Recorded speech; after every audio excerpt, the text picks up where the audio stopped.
Welcome to 3 Mississippi. I'm Frankie, and this is my dad. Mike. Yeah, that dude. And let's start some seeds. Start some seeds!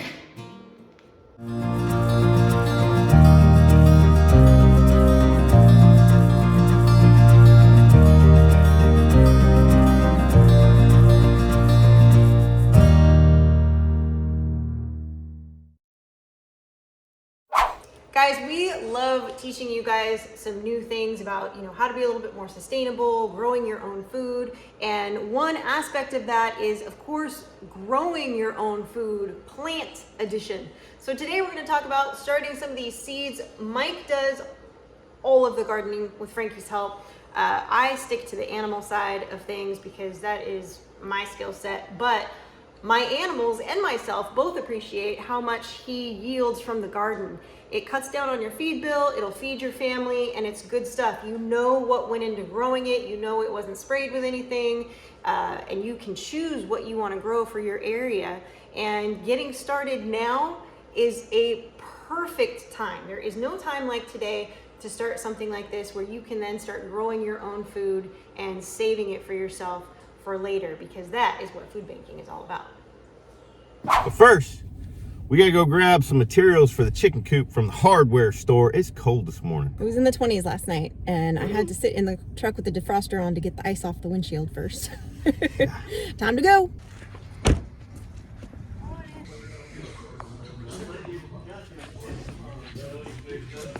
What are you doing? Looking for a chalk line. Because you broke yours. Don't you have one? He broke it. How'd you break it? He's with his man strength. Oh, it's the chocolate's fault, not his. I don't even have any glasses on. Uh-oh. Well, We're doomed. the whole thing, because then you can use it multiple times. Beep, beep, beep, beep, beep, What beep, is beep, that? beep, beep, beep, beep, beep, beep. Oh. Stud finder.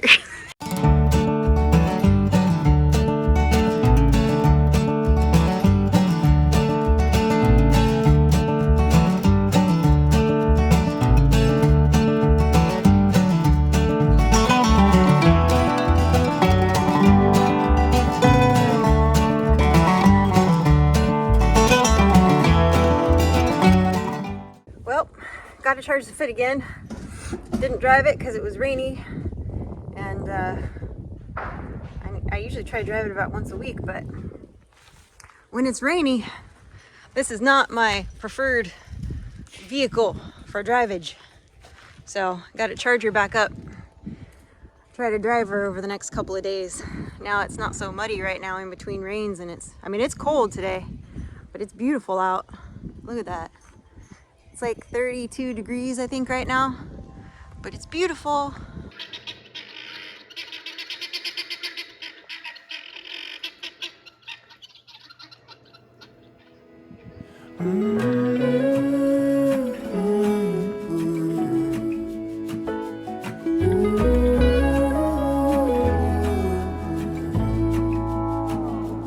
I burned out like a wandering ember.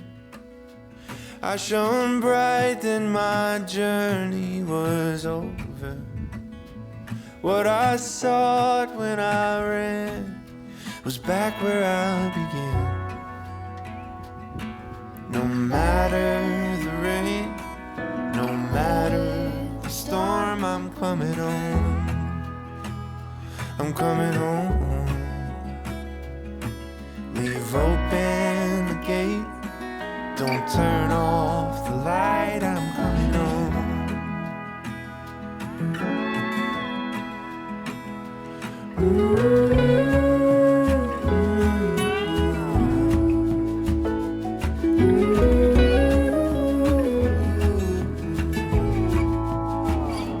Well, I scratched in the dirt for a while. I gained all that I knew for a price. In the end, what I found was nowhere near as nice. No matter the rain, no matter the storm, I'm coming home. I'm coming home.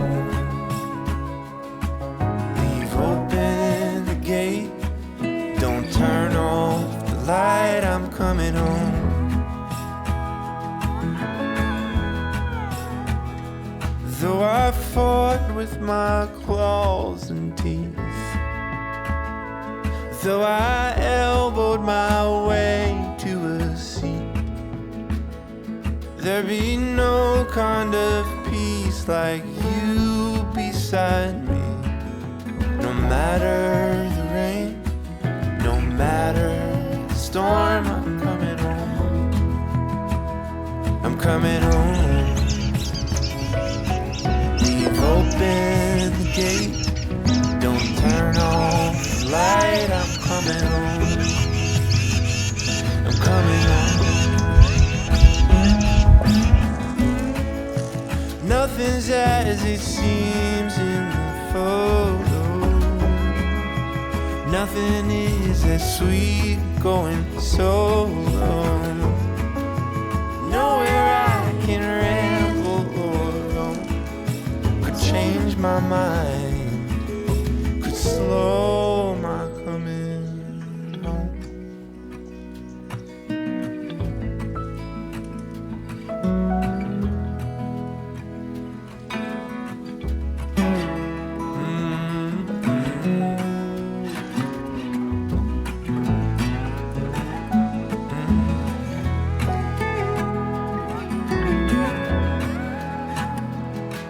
No matter the rain, no matter the storm, I'm coming home.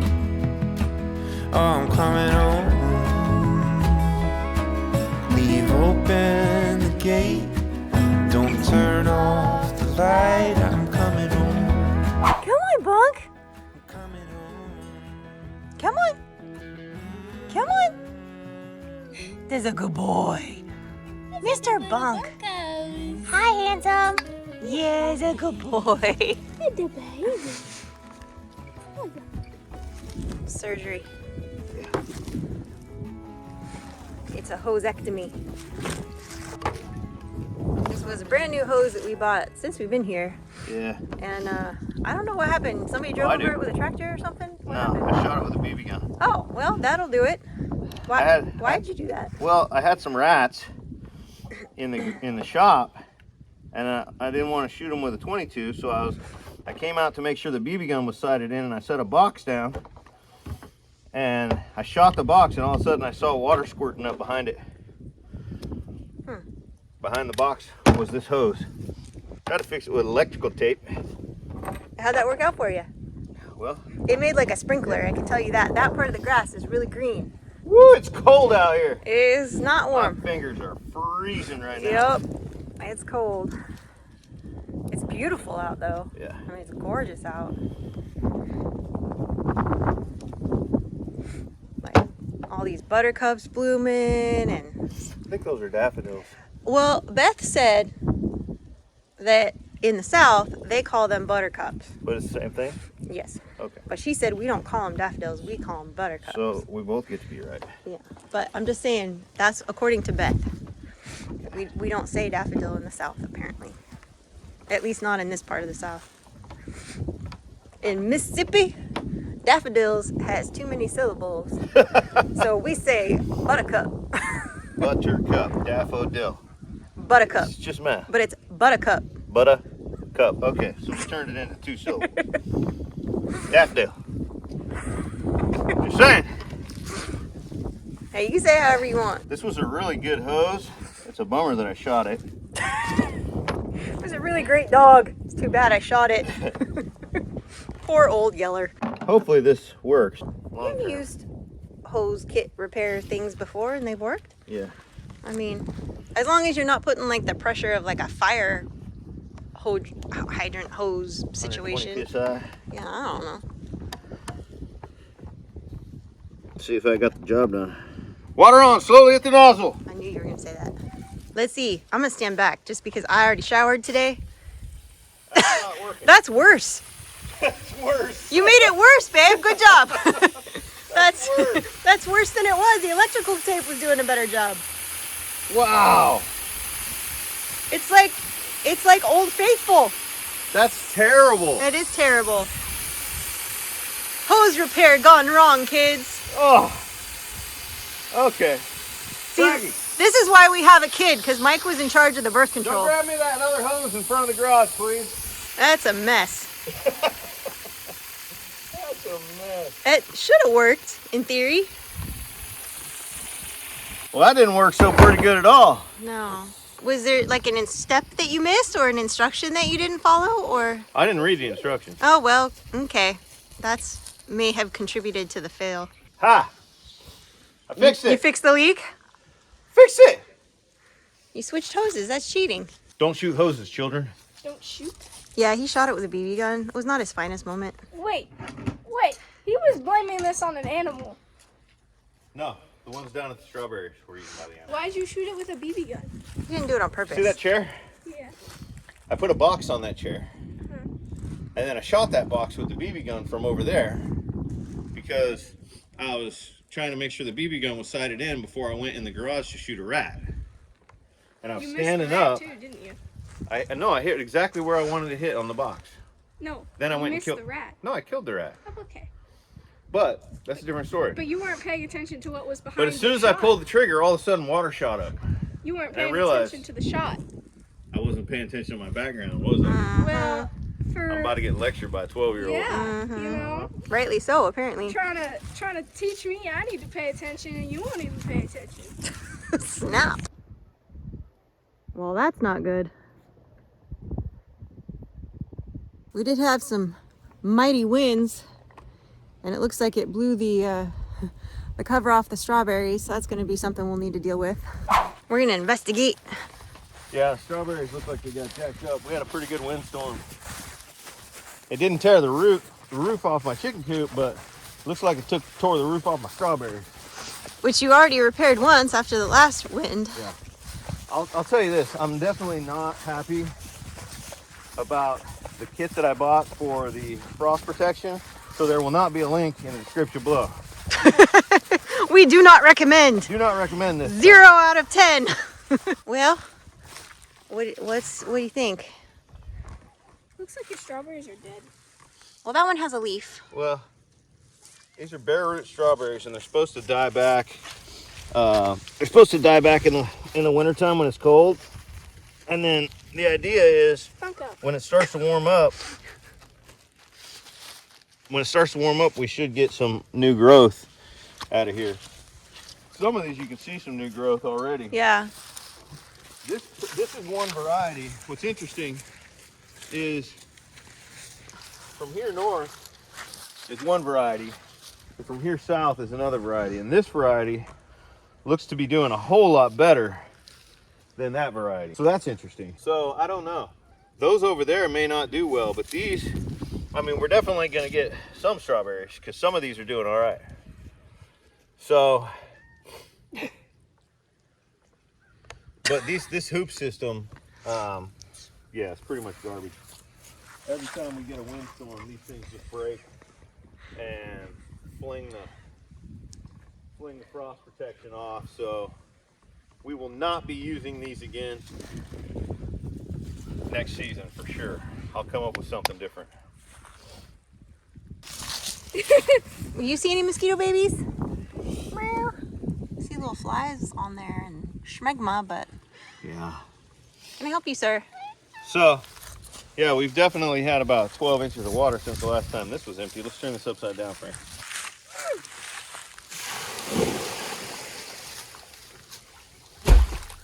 Yeah. That's a lot of water. Oh yeah, look at that. What do you see? It's flowing, dude. Water. Like flowing. See any fishies? That's the most full I've seen it though.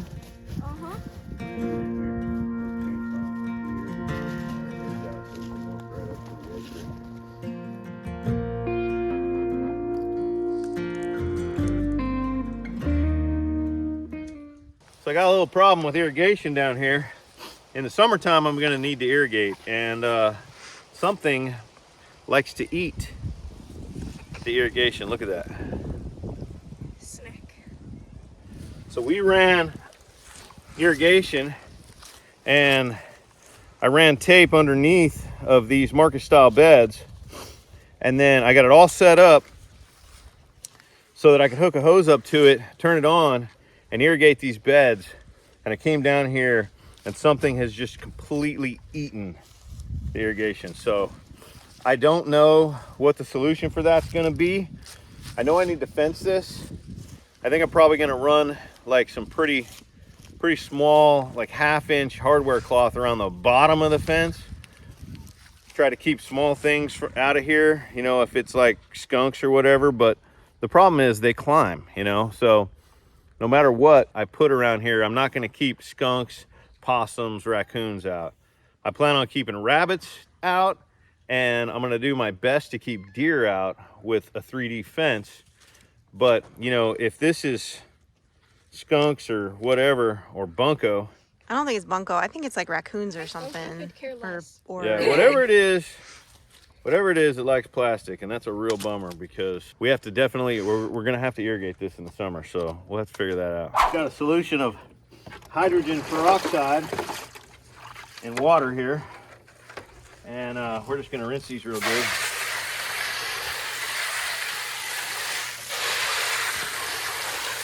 These are all the same trays I used last year. So, you know, they got all kinds of microbes and stuff. So we just want to make sure that before we start seeds in them, we're not starting something else.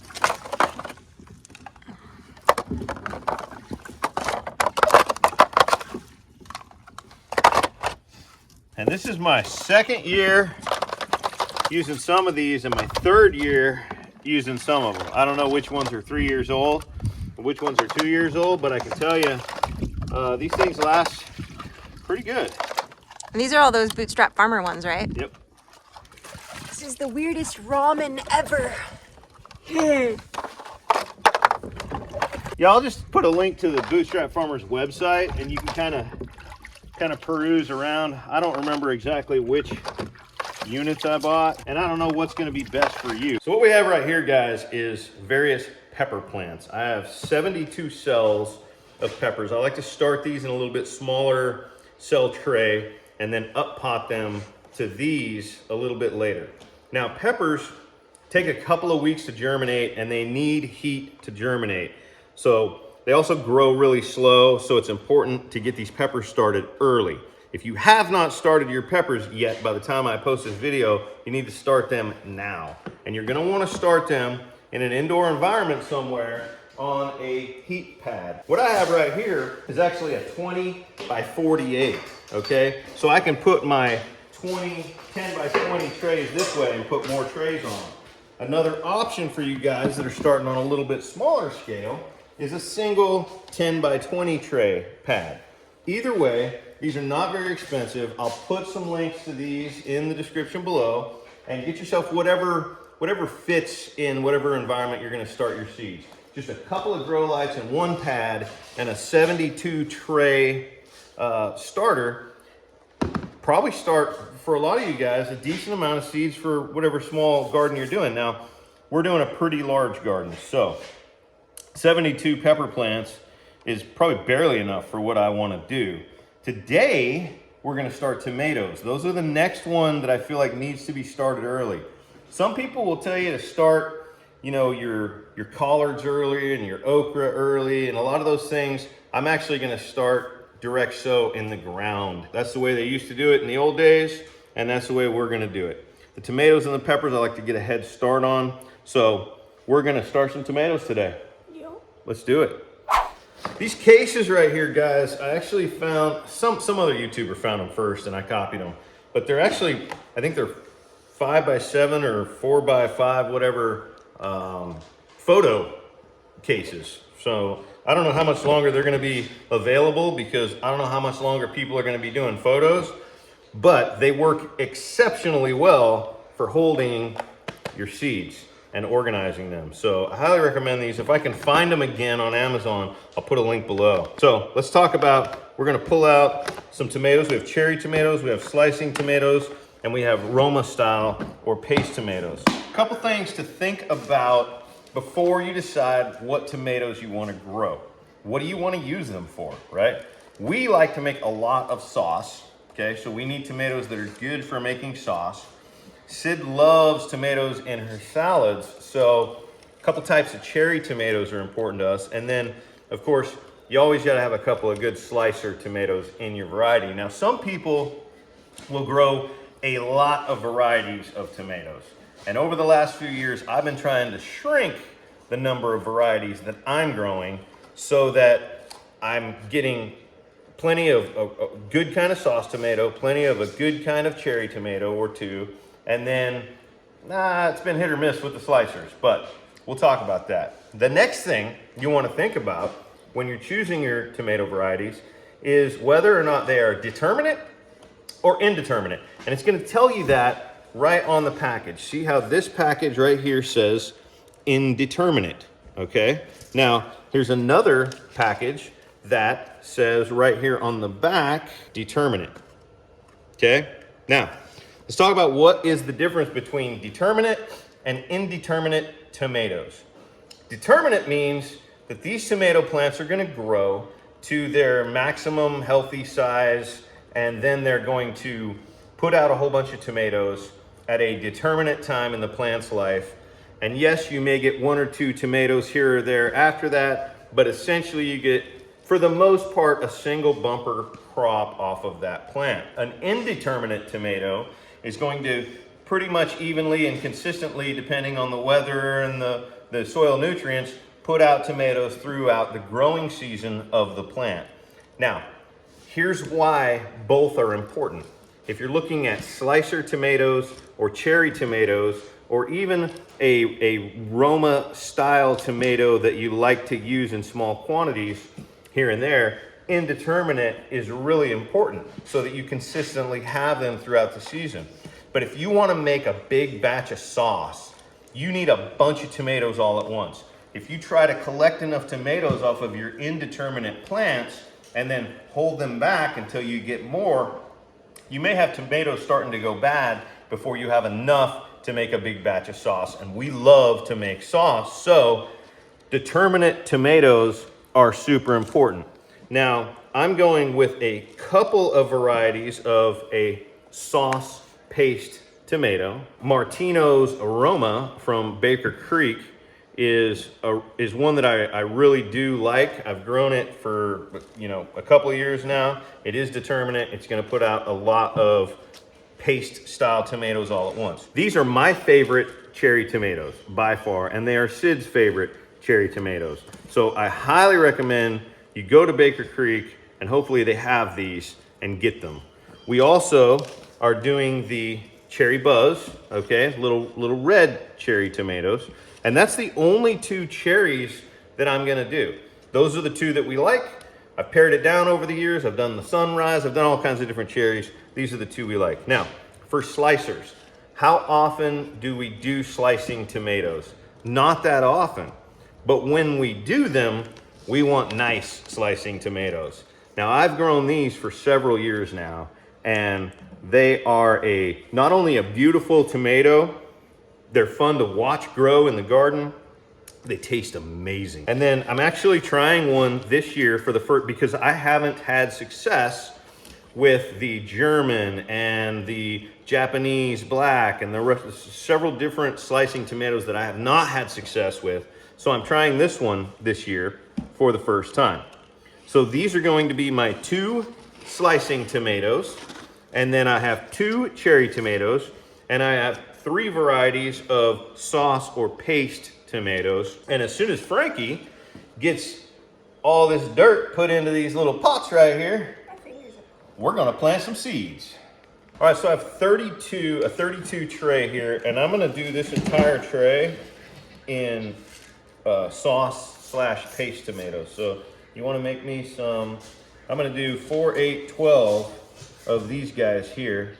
The Coeur de Dieu, I don't know if that's how you say it. I'm gonna put 2 seeds in each of these, and I'm gonna try to separate them a little bit so that I can go ahead and pull out the one that is the weakest after they start to grow, after they get their true leaves. I definitely don't want the seeds too close to each other, because you're gonna want to pare this down to a single plant per pot once they've germinated.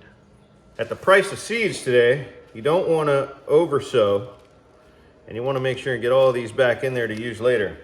Because that little pack of seeds is $11. It's like more than double. All right, so Frankie, start pulling me some dirt forward so I can grab some. So you notice how Frankie kind of patted these down a little bit.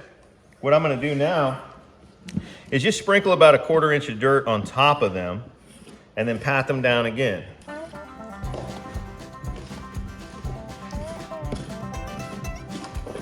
Now guys, when you're preparing your dirt, you want your dirt to be a little bit moist, okay? We went ahead and prepped this dirt ahead of time, but you'll notice how it's not dry. It's not wet, but see how it kind of clumps together a little bit? That's really like the perfect moisture for your dirt for starting planting. And then we're just gonna kind of pat them down a little bit. And then we wanna label them. So Frankie made me some nice little labels right here, and I'm just gonna, I'll put them in the front. Just like this. That's not one of them. Just kidding. Open this gently like this. You don't have to tear the top off. You can peel it open like that, and then you can push it back down, and you don't wind up spilling them all because you tore the top off. So we have 32 sauce tomatoes, and now we're just gonna water them in a little bit. But that water's nice and warm, isn't it, Michael? Cold. I'm just kind of trying to break the flow up so that the water doesn't dig into the soil. That's a redneck watering can if I ever saw one. That's right. Use what you got.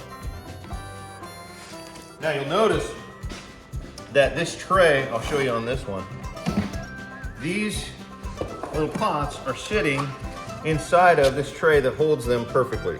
And you'll notice that there are perforations in the bottom of that, as well as perforations in the bottom of this, and they're sitting inside of a tray that then holds water. The idea there is once these guys germinate, we're only gonna bottom water them, but that'll be another video. So now, let's put a dome on top of this and get it on the heat pad. So this humidity dome right here is going to help keep the humidity inside as well as retain the heat, okay? And we're gonna set this right on top of this heat pad in here. And we don't need any light down here, guys, because the seeds do not need light in order to germinate. Once they do germinate, like these have started to, then they're gonna need light, okay? And actually, you have to be careful about keeping the humidity dome on seeds after they germinate.